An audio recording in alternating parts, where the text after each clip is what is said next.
Good morning. Welcome to today's Back to Class lecture, and for those of you returning to Hanover for homecoming, welcome back to Dartmouth. We're really excited for you to be here.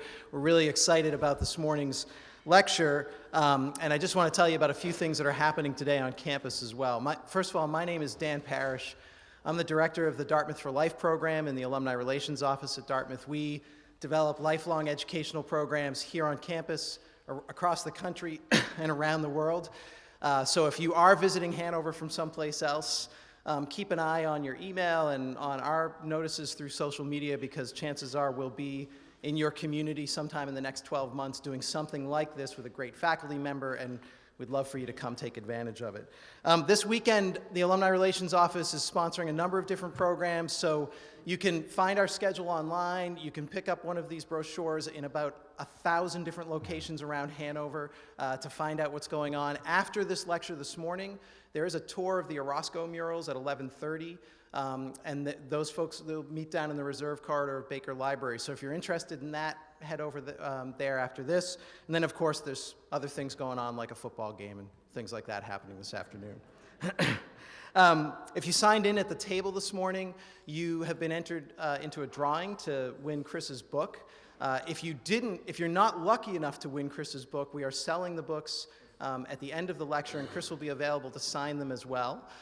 So we've got a number of his books on sale, and afterwards Chris will be around to answer questions and to sign his book. So without further ado, let me tell you a little bit about Chris Trimble and about this morning's program. Chris has dedicated more than a decade to studying innovation in large organizations. He's just published Beyond the Idea: How to Execute Innovation in Any Organization, and this is his 5th book with Vijay, and I always mispronounce Vijay's last name, Govindarajan, who also teaches at the Tuck School. Chris and Vijay are known as experts on innovation. They've got a great series of books, including How Stella Saved the Farm, which is a really great read, a fable about change and innovation in a farm, and it's a really easy way to understand how organizations work. Chris's career mixes real rigorous, intense research and academic work with just practical, hard-nosed knowledge. Chris's interest in innovation began when he was a submarine officer in the U.S. Navy. He's been at Tuck since 2000.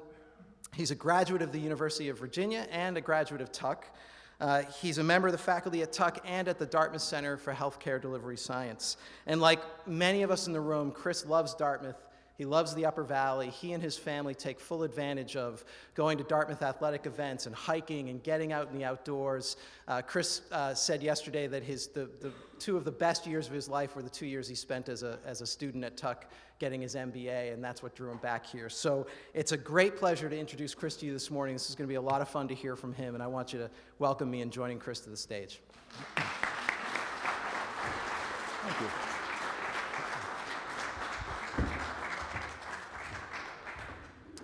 Well, good morning. So I have to tell you, as I walked from Tuck over to Alumni Hall this morning, I couldn't help myself. I literally stopped and pulled out my cell phone to take a couple of pictures.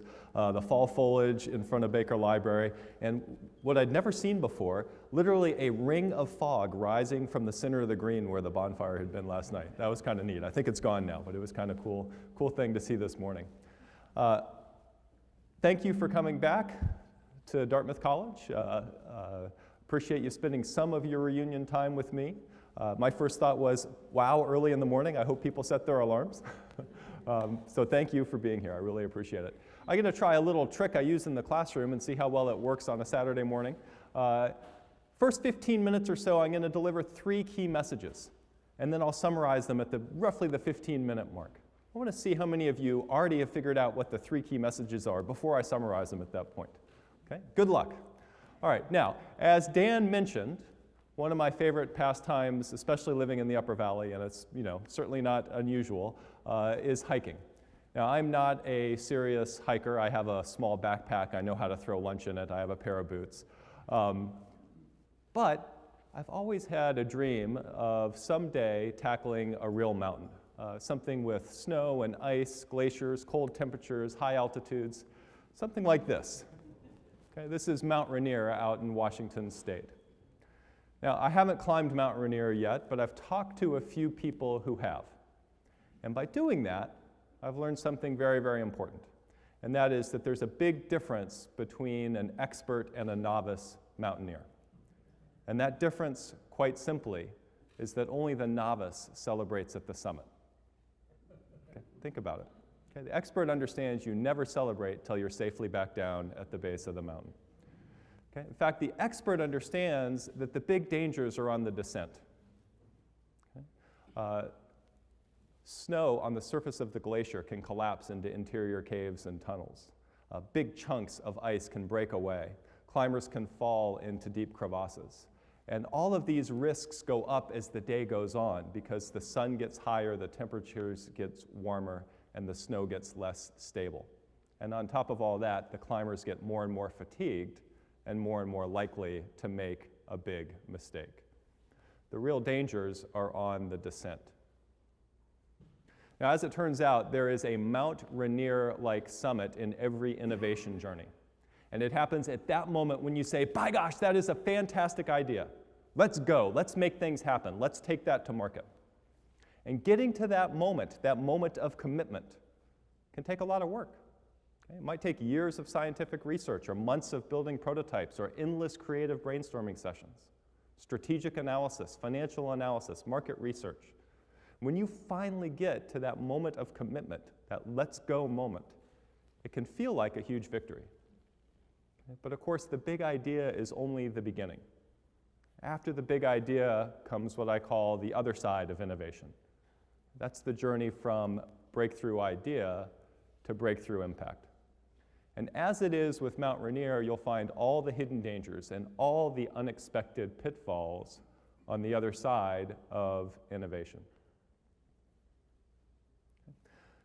Companies, by and large, spend far too little time thinking about the other side of innovation. They fail to understand that innovation is not a one-part challenge, it's a two-part challenge. It's not just ideas, it's ideas plus execution.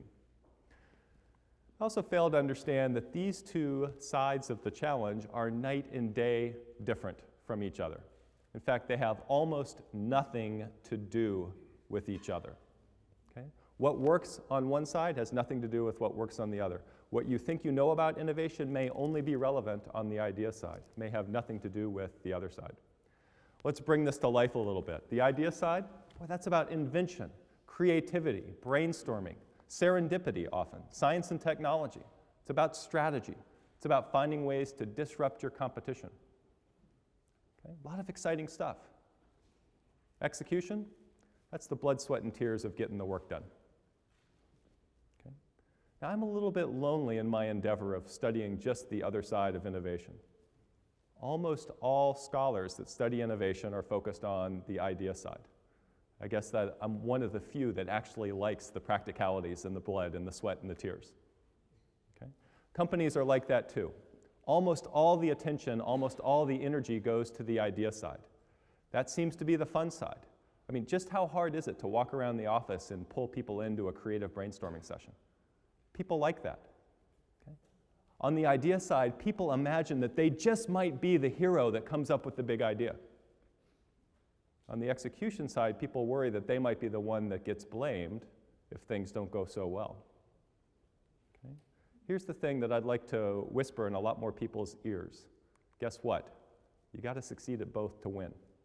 You got to do both ideas and execution. Unfortunately, there are a whole lot of companies that are brilliant at producing breakthrough ideas on paper that never become anything more than breakthrough ideas on paper. You got to do both to win. So let us then shift our attention to the other side of innovation, to the execution side.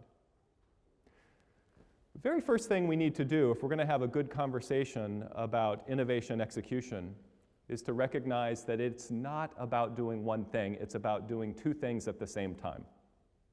Okay? It's not just about building something new. It's about building something new while simultaneously sustaining excellence in what already exists. Okay? Now, this, as it turns out, is a heck of a lot harder than walking and chewing gum. Okay? The reason that is that these two tasks are not only very different from each other, they're fundamentally in conflict with each other. And if that isn't bad enough, organizations are designed almost exclusively for just one of the two challenges. That's sustaining excellence in the business that you're already in. In fact, established organizations are designed to be what we refer to as performance engines. Now, what's the performance engine good at? Hey, it's very, very good at serving today's customers. Very, very good at fighting today's rivals. Very, very good at being efficient and holding people accountable. Very, very good at being on time and on budget and on spec every day, every week, and every month. And of course, very good at delivering those bottom line profits. Not a few years from now, but this quarter. Now listen, all of this is good and powerful and right. Great companies build great performance engines.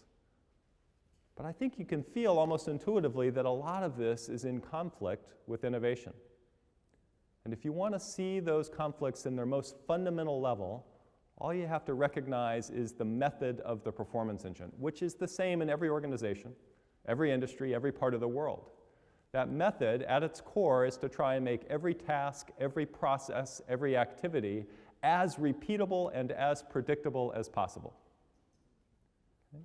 There's great power in both. This is how you get consistent results. The only problem is that innovation is, by nature, exactly the opposite. Okay? Practically by definition, every innovation initiative is non-routine and uncertain. Now, these are fundamental incompatibilities, and they strike right at the heart of how organizations are designed and how managers are trained, even how accountants measure. So I think you can agree we have our work cut out for us. Innovation is not about doing one thing, it's about doing two things at the same time. Okay? Innovation execution requires that you both build something new and sustain excellence in what exists simultaneously. Okay. Now, this is tough, but we make it a lot tougher than it is by laboring under a certain fantasy. And that certain fantasy is this: that innovation is mostly about brilliant people with brilliant ideas. Okay? Brilliant people with brilliant ideas who are absolutely committed to doing whatever it takes to make innovation happen.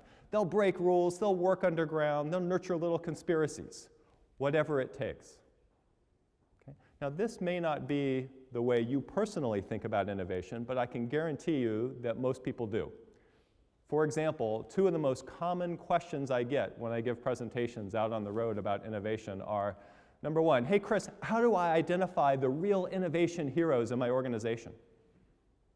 And number two, how can I best support them by knocking down at least some of the barriers that I know they're going to face? Okay.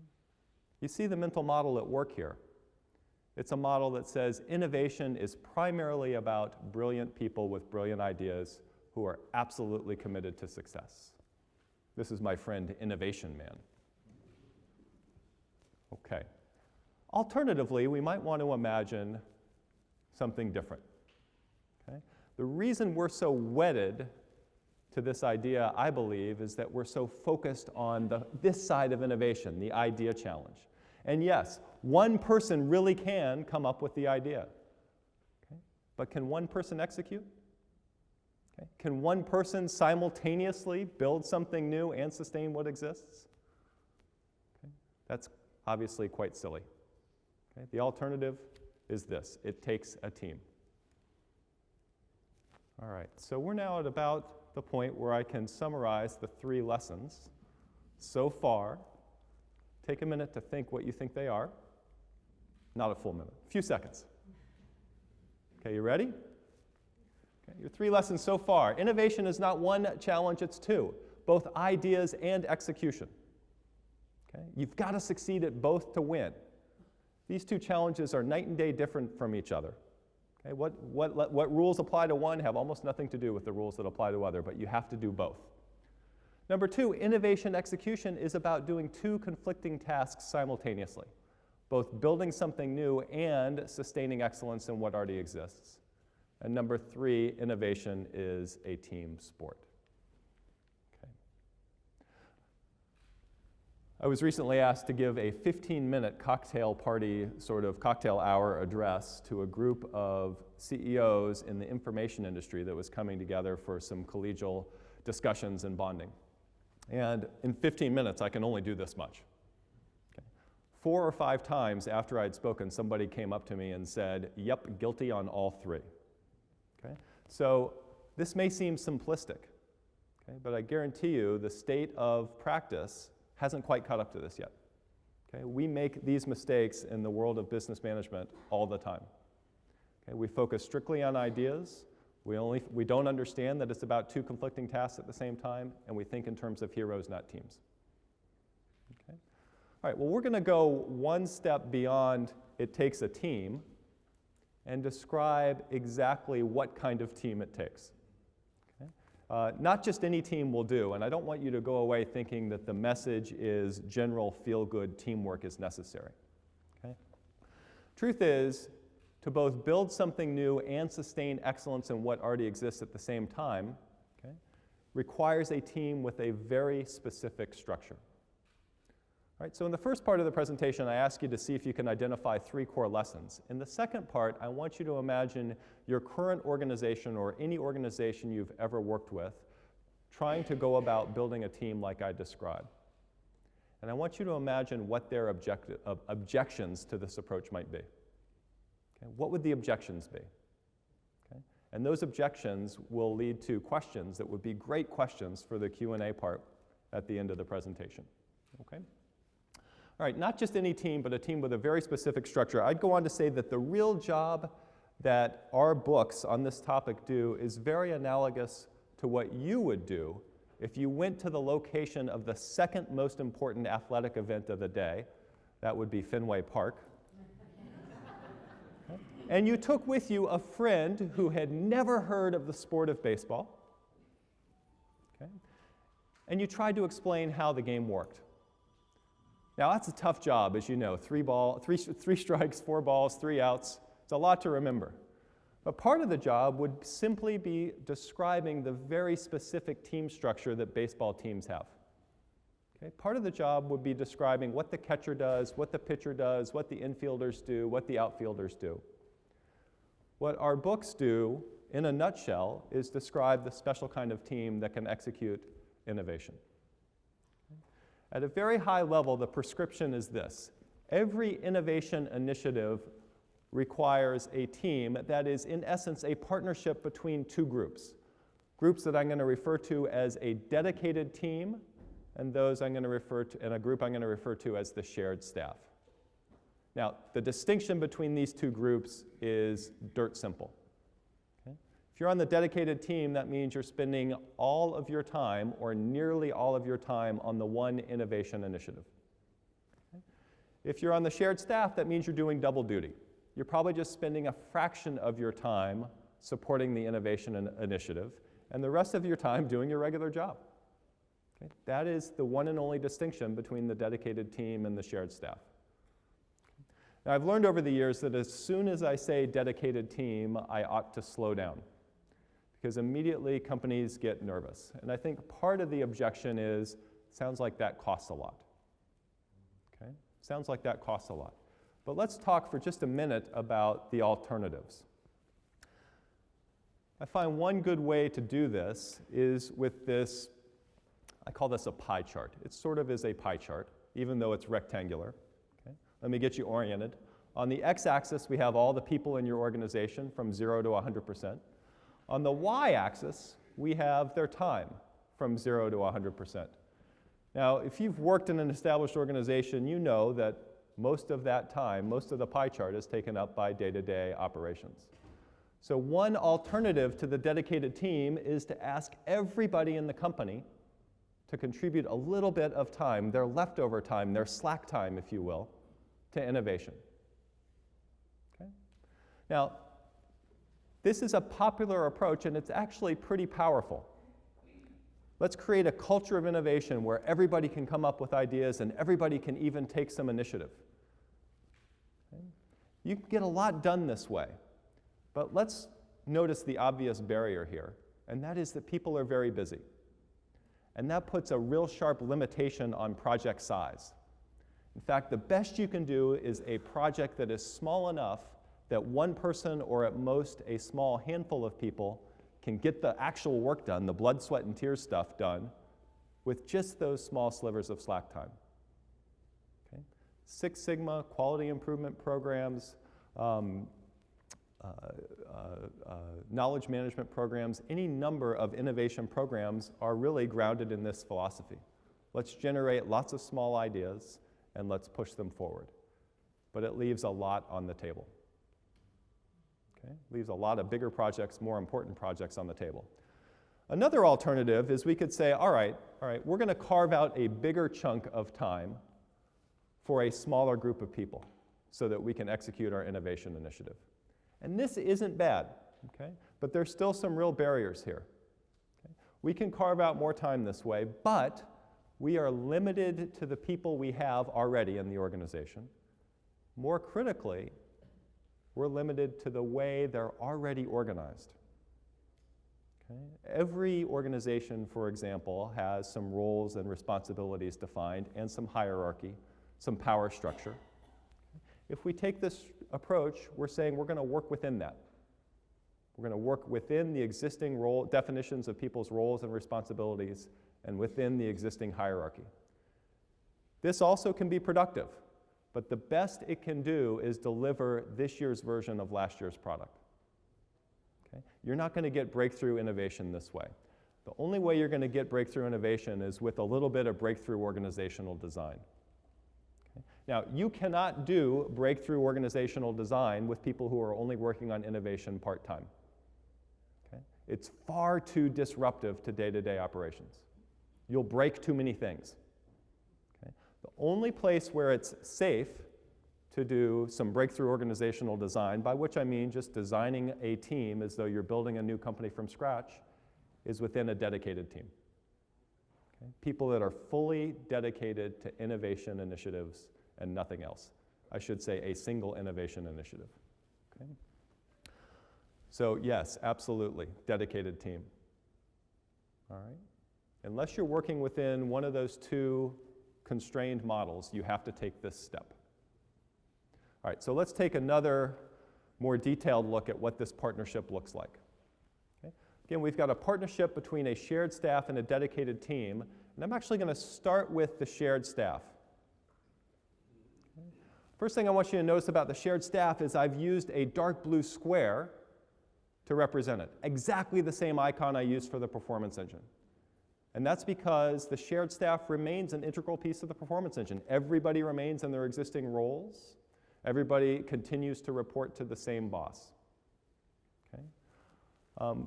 There's very little that changes for the shared staff. In fact, the only thing that changes is that suddenly there's more work to do. Yesterday, you worried just about ongoing operations. Now you've got to worry about ongoing operations plus innovation. Because the shared staff has to worry about ongoing operations, we've got to be very careful about what we ask it to do. The first decision you make when laying out this partnership is which tasks does the shared staff take on and which tasks does the dedicated team take on. You've got to be real careful about what you ask the shared staff to do. Okay? To put it simply, you can ask the shared staff to do more work, but you shouldn't ask the shared staff to do different work. You should limit yourself to asking the shared staff to doing work that it can learn quickly, or to doing work that's already familiar, okay? Work that fits naturally into existing roles and responsibilities, fits naturally into existing processes. Some innovation initiatives, most of the work fits this criteria. Okay? Some innovation initiatives, almost none of it does. We've seen the full range. Okay? You want the shared staff to do what it can and no more. Any work that fits in existing roles and responsibilities, in existing processes, anything that can be quickly learned. Everything else has got to go over to the dedicated team. Now notice for the dedicated team, I've used a diamond. I want you to imagine we've literally taken that square and turned it on its side. That's important because the right mindset when building this dedicated team is to imagine that you're building a new company from the ground up.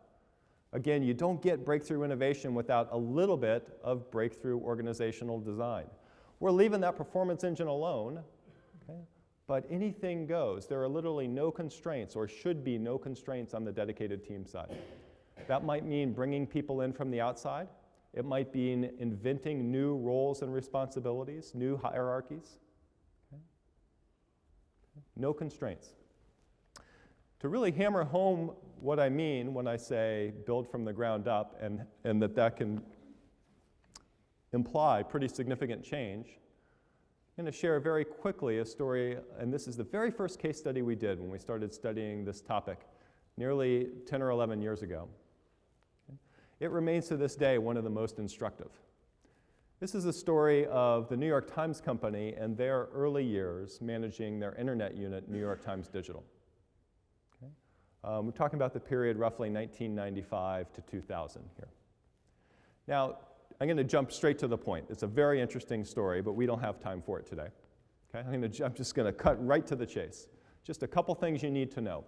First of all, New York Times Digital does very little journalism on its own. Okay? It gets almost all of its content from the corporate parent or from other third-party providers of information. Okay? Second thing you need to know, that the New York Times newspaper traditionally has a certain structure, a certain hierarchy. And in fact, every organization has a pecking order. Okay? The pecking order at Dartmouth has been explained to me like this: students, faculty, staff. Okay. But that's beside the point. At the New York Times Company, okay, who do you think was at the top of the pecking order? Say it again? Okay, inside the company. Editors, okay? Editors, the most senior journalists and editors. Okay? Most senior journalists and editors. Where do you think the IT group comes in this pecking order? Okay, it's somewhere a little bit further down. Now think about New York Times Digital. What should the hierarchy look like there? It doesn't take a whole lot of imagination to see that we need to turn it completely upside down. This is a business that does very little creation of its own content, okay, but is on the cutting edge, or needs to be on the cutting edge in terms of information technology. New York Times Digital, at that time, had more in common with Yahoo than it did with its parent company. Okay? In the early years, the company struggled because it didn't make an effort to change the hierarchy. About 3 years in, they recognized what needed to happen, and they hired a small army of internet technologists. And that changed the trajectory of New York Times Digital. If you follow this industry, you know that this company and many others in it are in a lot of trouble. But I think we can certainly say that if they had never successfully launched New York Times Digital, they'd be in even more trouble. Okay. All right, so this is what I mean. We might even be thinking in terms of flipping the entire hierarchy. All right, finally, let's not overlook this innocuous little word in the middle, partnership. Okay? This is a tough partnership to manage. Okay? Tough partnership to manage. In part, that's because innovation and day-to-day operations are in conflict, and in part, that's because the square and the diamond are very different. This is like Mars and Venus trying to get along. That said, you've got to make this partnership work. Okay? To give up on this partnership is to give up on innovation itself. Part of what it takes is an innovation leader that wants to collaborate as opposed to fight the system. Part of what it takes is a lot of senior oversight. And so that you can see that clearly, I'm going to layer on top of this a simple organizational chart. And let's start over on the right, the innovation leader, called the project leader here. Now that one leader has got both the shared staff and the dedicated team reporting to it. Shared staff, of course, has got to report to the existing hierarchy within the performance engine. Not too hard to see where the conflict arises here. Right? Shared staff is reporting to two very different bosses with very different ambitions. Okay? So we know that the project leader and this general manager here are going to be in conflict with each other. Okay? Now we've done some very quantitative research on this, and we've determined that the general manager wins in these contests 100.000% of the time. Okay? This is not at all a fair fight. Okay? The general manager has every advantage. More senior, more resources under command, more connections at the top of the company. And on top of that, when that general manager wants something, it's because a customer wants it right now or because we got to hit that number at the end of the quarter. Project leader, more junior, fewer resources under command, and when they want something, it's in support of a long-term and uncertain aspiration. It's no contest. Some senior leaders make the mistake of saying, hey, you guys are adults, work it out. Okay, this is sort of like asking the hammer and the nail to work out their differences. Okay, it is a non-contest. So the only way this works is if you have a more powerful force in the mix. A senior leader that understands that it is his or her job to get their hands dirty, often at very operational levels, at the interface between the dedicated team and the shared staff, and to actively adjudicate these conflicts and make the best decisions possible in the long-term interest of the corporation. Okay? There is one last key player on the team, and that is a person I refer to as a detached analyst. Okay? Innovation is by nature experimentation. In one sense, it's pretty easy to run an experiment. Just go try something. But if there's a lot of dollars on the line, we'd like to do it in a disciplined way. And running a disciplined experiment is very hard. So this last team member's role is very important. They are the guardian of a process for disciplined experimentation.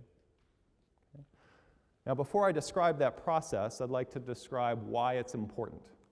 Okay? It's important because if you run a disciplined experiment, you learn quickly.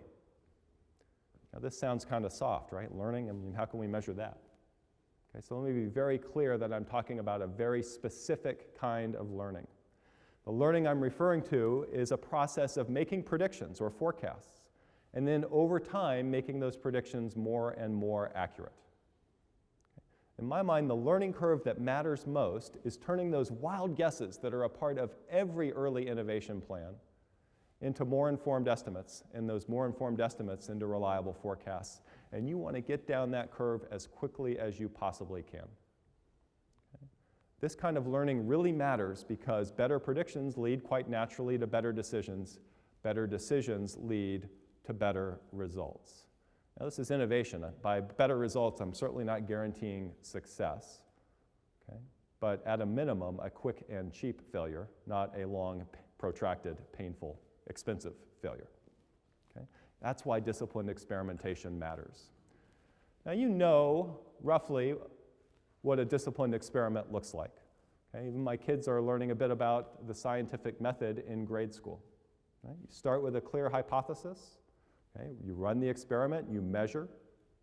Okay? You compare what you thought was going to happen to what actually happened, and by being very rigorous in that analysis, you deduce lessons learned. Okay? All right. So we all know a little bit about disciplined experimentation, but it's hard to do. And it's particularly hard to do inside an established organization because pretty much the entire planning system and measurement system was built for something else. And that's the administration and the improvement of the business that already exists. So I'm going to say just two things about how to do this well.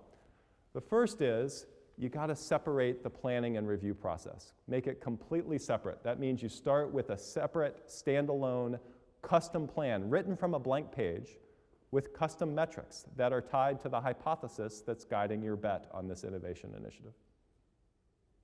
Okay. Separate it. Secondly, don't even discuss it in the same room when you're discussing the results from the performance engine. Okay. Different room, different people, different time to talk about what are the results from our initiative, what have we learned, do we need to change directions. Okay. The only focus in that room is let's learn quickly. Let's spend a little, learn a lot. The other thing that you have to do very, very differently is you have to evaluate the performance of an innovation leader very differently from that of a performance engine leader. Those of you who have worked in big companies know how you evaluate inside the performance engine. It's very simple. Did you hit the number or didn't you? Did you deliver the goods or didn't you? Okay. Some companies like to brag about having a very strong performance culture. Okay. GE is one of those companies. At GE, if you miss your number once, you might be forgiven. Okay? Miss it twice, you're probably looking for a job somewhere else. Okay? Innovation, it can't possibly work that way because you don't know what the number should be, what the target should be. There's too much uncertainty.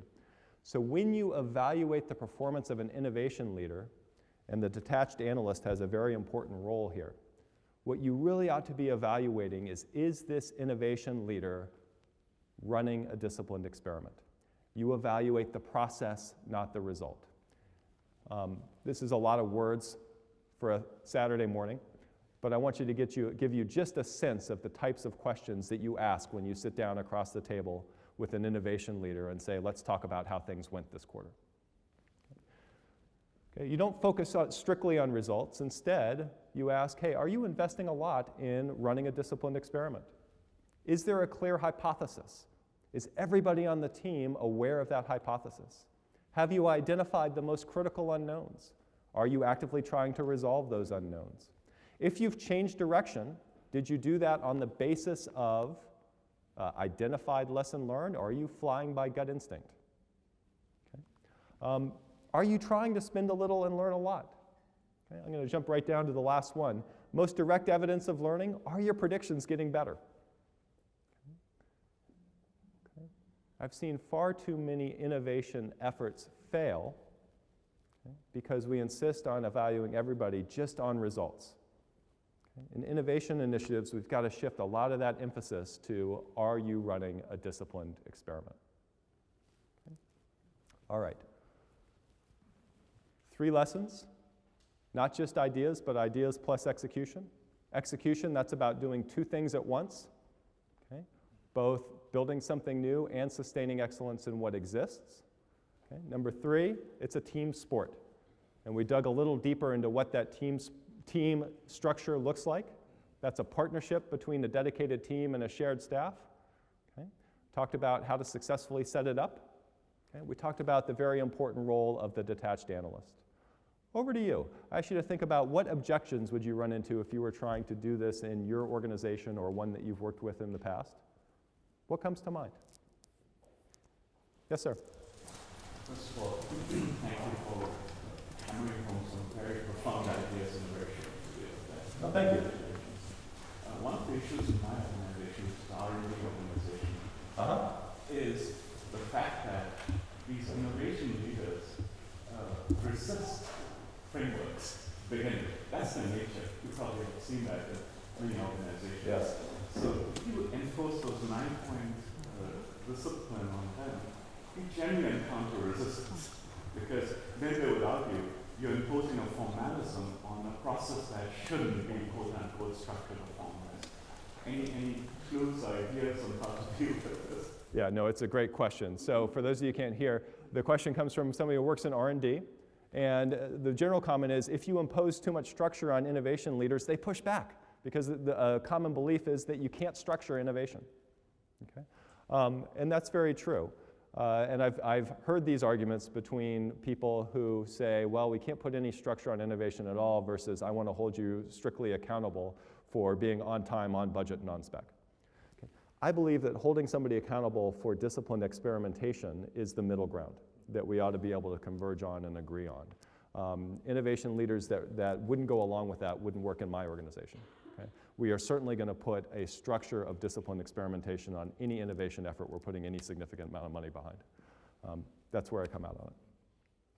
Yes, sir? I came out of an R&D environment for the government, and to be generous, I would say that the people that are getting the work done are the ones that know physics really well, know math, know engineering, Yes. things like that, and they're able to do almost whatever you ask them.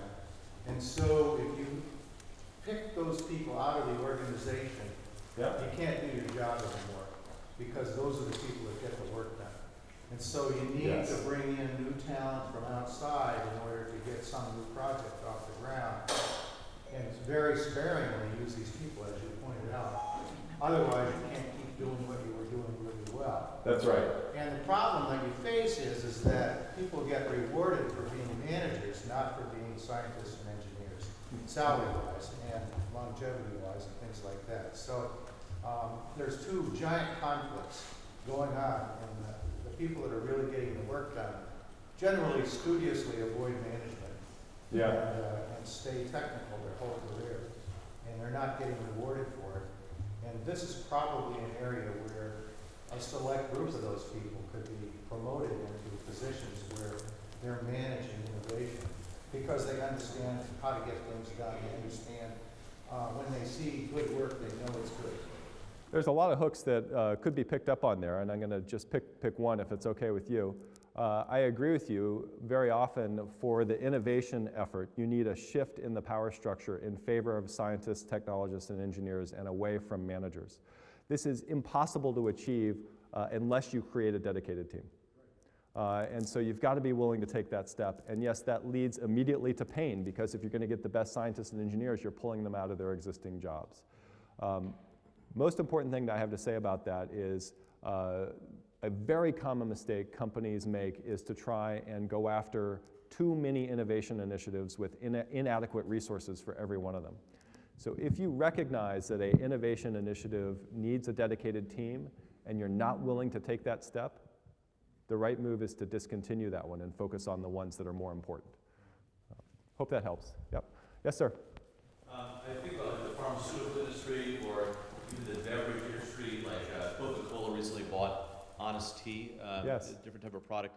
Sometimes innovation may be viewed as it's easier to purchase something that's innovative Yes. as opposed to do it within the organization.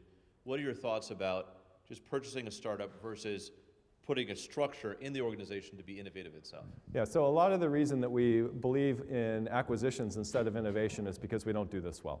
The reason that corporations struggle with innovation execution is not that there's some law of physics that deems that it will be so, it's that we make a lot of managerial mistakes. We could do much better on the inside than we do today. And let's not overlook the fact there's a lot that can go wrong when you acquire a small company. Yes, sir. So I'm in the HR business, and I get the question a lot from companies, how do you reward innovation? Do you need to do anything differently for these dedicated teams in terms of compensation, stock options, benefits, recognition, anything like that? Yeah, so the question is, how do you reward innovation? And there's two very different answers depending on what you're trying to do.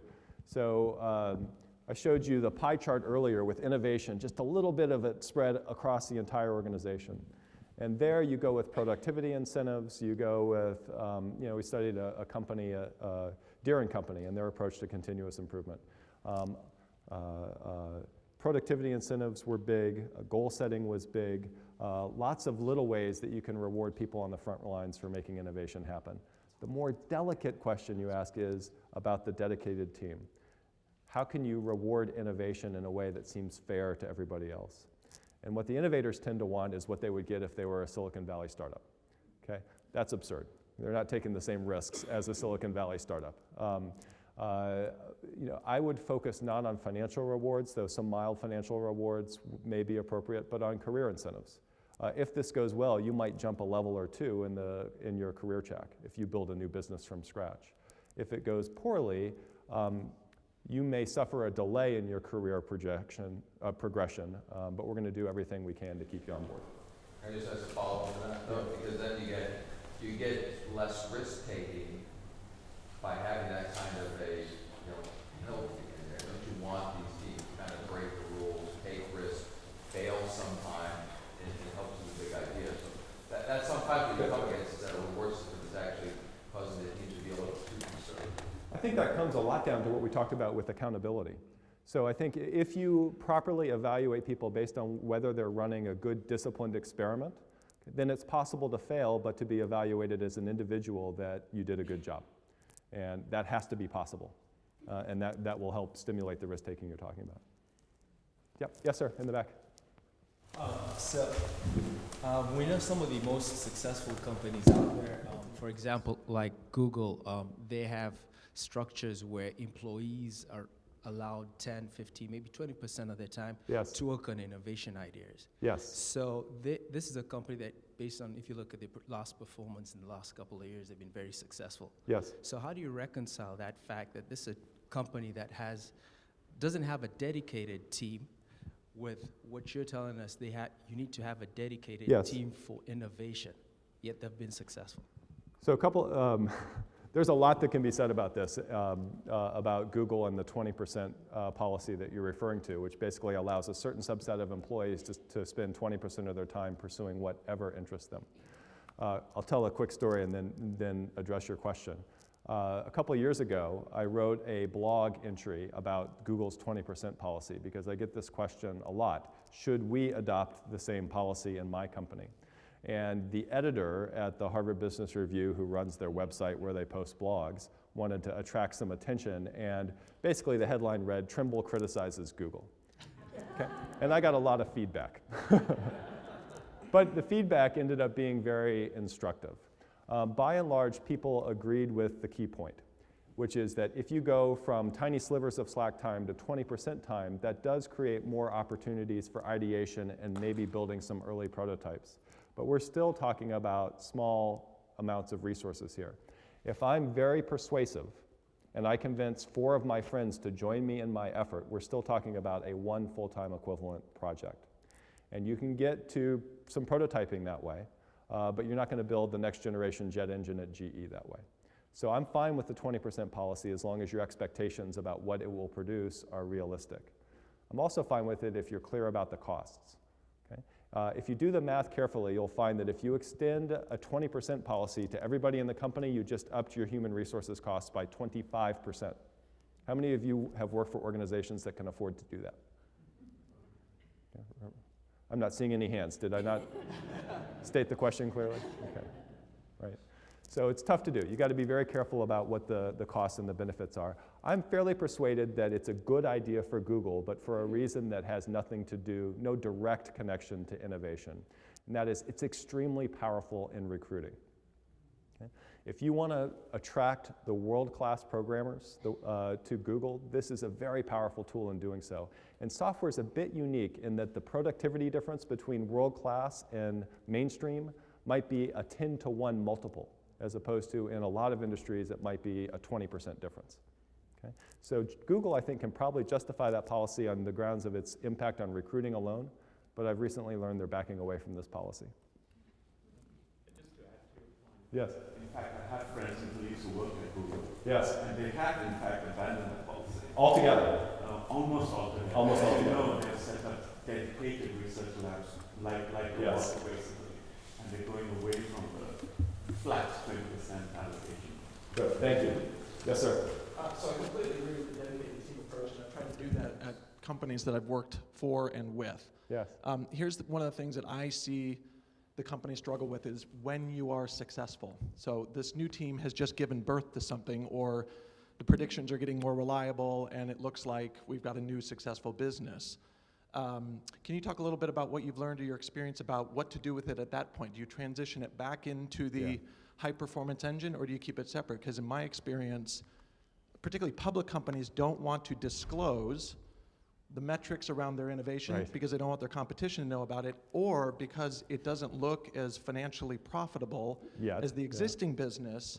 There is a strong bias to wanting to bring it back into the existing division, and those competing agendas between the existing general manager, who now is facing, hey, wait a minute, I'm not going to get credit for this new thing that was just born. A whole new can of worms opens up. So just, that's where I see the execution falling down on success the most, and I'm wondering if you have any thoughts on that.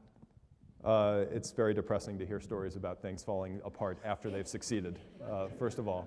But the issues you raise are important ones. I mean, the whole idea, if you're successful as an innovation leader, you're building a performance engine. And the problem that you have once you've succeeded in doing that is very much like what you have if you acquire a small and successful company. You have to be very careful about not going too far and integrating it with what already exists.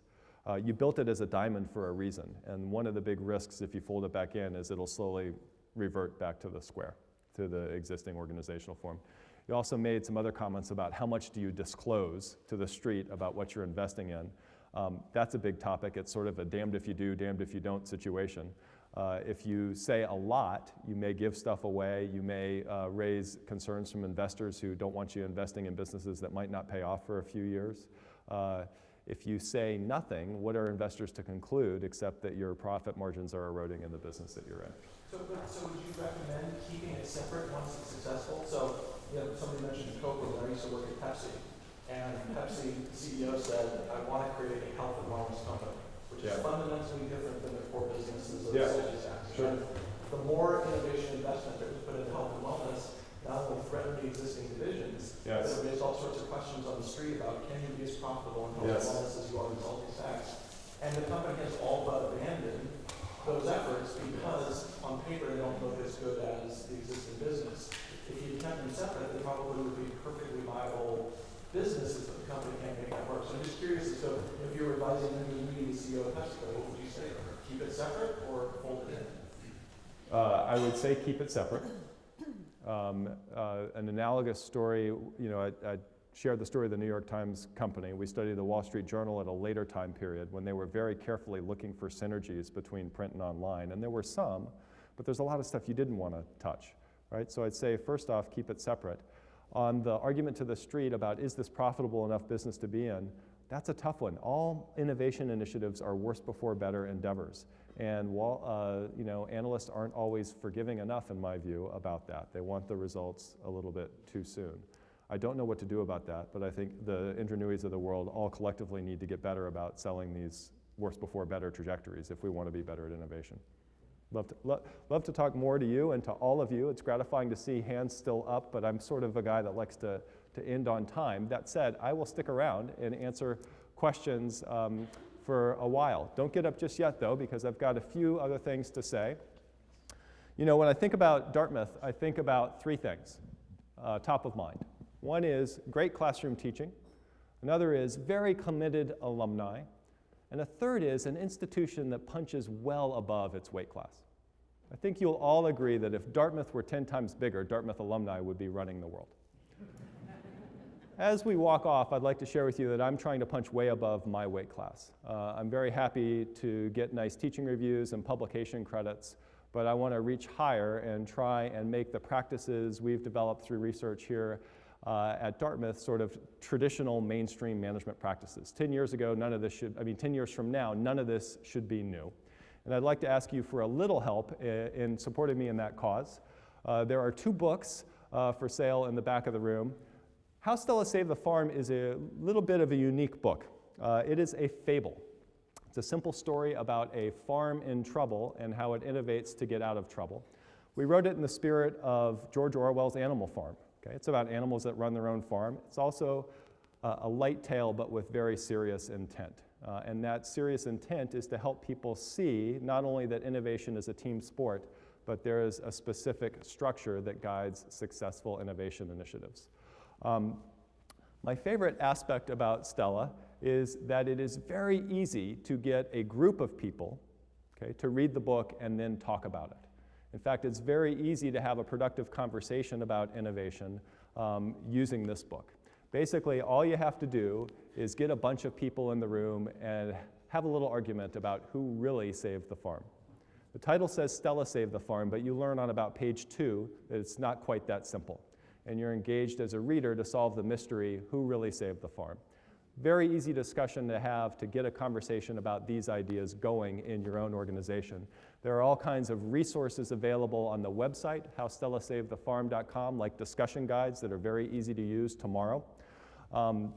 Once you've done that, you might want to take the next step, and that is with the book on the left called Beyond the Idea.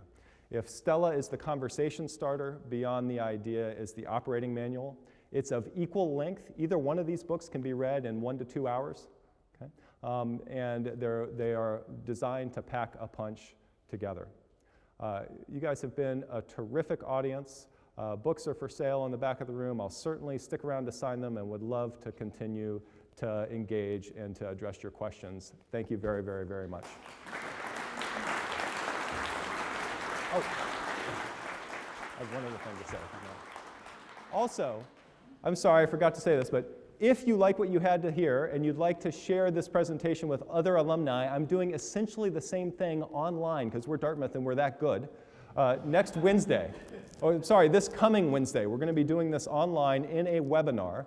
A couple ways you can register. One is to type into your Google search engine, Dartmouth Webinar Chris Trimble. It's be the first thing that comes up.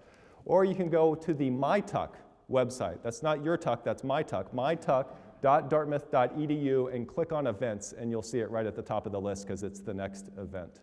Love it if you'd spread the word if there's other alumni that you think might enjoy hearing what I had to say today. Thank you, Dan. Over to you. Chris, thank you very much. Join me again in thanking Chris. Chris's webinar is at noon on Wednesday, the 16th. There's a whole bunch of information on there, really easy to register. He mentioned the 2 books, so our lucky winner, and hopefully I can read the handwriting here, our lucky winner of the book is Morton Gasper. Does that sound right? Oh, there we go. All right. And Chris will be around to answer questions and sign books. Thank you very much for joining us. Again, there are other events happening during the day. Grab a program outside if you want to check in on the schedule. Thank you.